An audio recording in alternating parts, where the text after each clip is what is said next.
අවස්ථර ගෞරවනීය සවනහස එහෙමයි. වහන්සේගේ දේශනාවක් තිබ්බ අර සංවින්දන කියලා මාතෘකාවට තේ ගොඩක් අපේ වැදගත් කරුණු ඉදිරිපත් වුණා. භික්ෂූන් වහන්සේලාට සංවින්දනය කැපද අකැපද කියන එක නේද අපේ මහත්තයා? දැන් ඒ ඉතින් කියන්නකෝ ඒ ගොඩක් නරබලා තිබ්බා. මොකද නරඹු කොහෙන්ද නරබලා තියෙන්නේ? TikTok මේ සමාජ මාධ්‍යෙන් දකලා තිබ්බා. කී දෙනෙක් වගේ නරබලාද? කියන්නේ 7,70,000 ගණක් වගේ නරඹු මාර දැනට 7,70,000 ගානකට වඩා පිරිස නරඹලා තියෙනවා. බලලා තියෙනවා. හොඳයි. එතකොට සානස්ස මේ මිනිස්සු මේ ඒ ලින්ක් එකත් එක්ක මාතෘකාව ඒ වගේම අර අපි කිව්ව කෙලිම කිව්ව සෙක්ස් කියලා මේ අර Google search කරලත් පළවෙනිවත ලෝකේ පළවෙනි මේ තැනට ආවා. ඉතින් ඒ රහට මිනිස්සු කැමති මෙච්චර ඇයි? ඒක ස්වභාවිකයි. මොකද මිනිස්සු නැතිනම් ඕනම ප්‍රාණවාචී ජීවියෙක් මෙලොවට පහළ වෙන්නේ මව්පියන් දෙදෙනෙකුගේ ඒ ලිංගික කාමාශාවන් සන්තර්පණය කර ගැනීමේ ප්‍රතිඵලයක් වශයෙන්. ඒ අනුව සත්වයා ස්වභාවයෙන්ම කාමුකයි.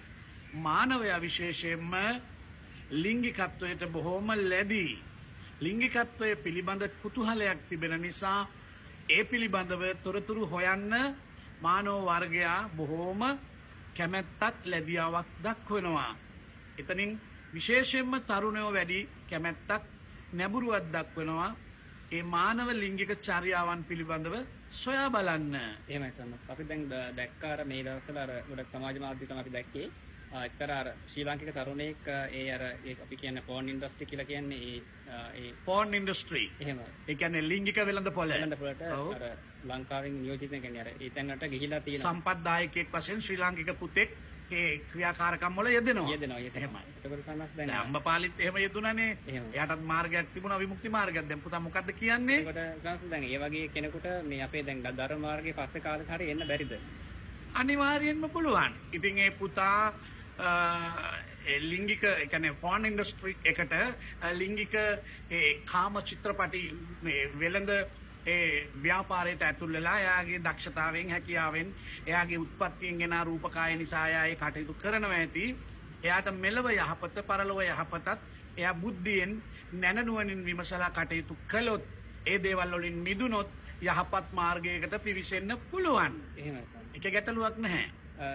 සංස අපිට මේ අර මූලාශ්‍රයෙන් අපිට දක්වන්න පුළුවන් මේ වගේ සිදුවීම් බුද්ධ කාලෙත් වෙලා තියෙනවද? මොන වගේ සිදුවීම්ද? ඔය කියන අපේ ඔය ලිංගික ක්‍රියාකාරකම් විවිධ ලිංගික ක්‍රියාකාරකම් පිළිබඳව මූලාශ්‍ර ගැන කියනවා නම් විනය පිටකයේ මම පෙරේදත් කිව්වා පාරාජිකා පාළිය අපේ මහත්තයා විනීත වත්තු විනය පිටකයේ පාරාජිකා පාළියේ විනීත වත්තු තමා මූලාශ්‍ර. එතන කියනවානේ දැන් ඇතැම් භික්ෂූන් කියන්නේ ශිෂ්ණයට ආවරණ දමනවා. දැන් අද කාලේ අපි කොන්ඩම් කියන්නේ කොන්ඩම් කියලා කියනවා. කන්ඩම්ස් එහෙම කොන්ඩම් නේද? ඒ කියන්නේ මේ ලිංගික ආවරණ ආරක්ෂිත කොපු භාවිතා කරනවා. බුදුන් දවස ඔය මූලාශ්‍රානුව මොන මූලාශ්‍රද? විනය පිටකයේ කියන්නේ පාරාජිකා පාළියේ කියන්නේ විනීත වත්තුවල කියනවා එක භික්ෂුන් වහන්සේ නමක් කපු සුදු රෙද්දකින් හොඳට ශිෂ්ණය ඔතනවා. ඔතලා තව කෙනෙකු සමග ලිංගිකව හැසිරෙනවා. ඉතින් භික්ෂුන් වහන්සේ නමකට මේ වගේ ඒ උපත්පාලන කොපු භාවිතා කරලා හෝ එය බුද්ධ මාර්ගයකට හෝ මුඛයට හෝ යෝනියකට ප්‍රවිෂ්ඨ කිරීම අකපයි කියන එක බුදුරජාණන් වහන්සේ පැහැදිලි කළා. දැන් එතනදී එක අවස්ථාවකදී කියනවා තල ඇටයක ප්‍රමාණයටවත් Tamanගේ ශිෂ්ණය මුඛයට හෝ ගුදේට හෝ යෝනියකට ප්‍රවිෂ්ඨ නොකළ යුතුයි කියලා. ඉතින් මේ ආකාරයට මූලාශ්‍ර ඇතිව ඒ යුගයේ තිබ්බ සතුන් සමග ඒ ලිංගික ක්‍රියාකාරකම් ඇනිමල් සෙක්ස් කුකුල්ලු සමග ඒ වගේම වඳුරෝ රිලව් සමග ඒ වගේම ගවයෝ සමග ඉතින් හැසුරුණු ඒ භික්ෂූන් වහන්සේලාට බුදුරජාණන් වහන්සේ මූලාශ්‍රය නැවත කියන්න. විනය පිටකයේ පාරාජිකා පාළියේ විනීත වත්තුවල කියලා තියෙනවා මේ දේවල් නුසුදුසුයි අකපයි කියලා. මතක ඇති මම ඒ පෙරේද රාත්‍රියේ ධර්ම සාකච්ඡාවේදී කිව්ව එක්තරා ජිම්නාස්ටික් ශූරයෙක් පැවිදි වෙනවා. මෙයාගේ ශිෂ්ණය බොහොම දිගයි. එයා ඒ ශිෂ්ණය නමලා මුඛයට ගන්නවා. එයා ඒ ශිෂ්ණය අනිත් පැත්තෙන් නමලා Tamanගේ ගුද මාර්ගයට ප්‍රවිෂ්ඨ කරගන්නවා.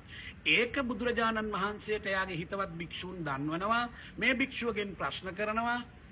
පළෑටයක් තරමට මුඛයටවත් ගුදේටවත් මේවා ප්‍රවිෂ්ඨ කරන්නේ නැතිව මේ කාමයෙන් මේ කාමයේ ආස්වාදයෙන් මේ පංචකාම සම්පත්තිය තුල එන මේ ලිංගිකත්වයෙන් බොහෝ දුරට බේරිලා මිදිලා නිදහස් වෙලා ඉන්න අවවාද කරලා තියෙනවා උපදෙස් දීලා තියෙනවා.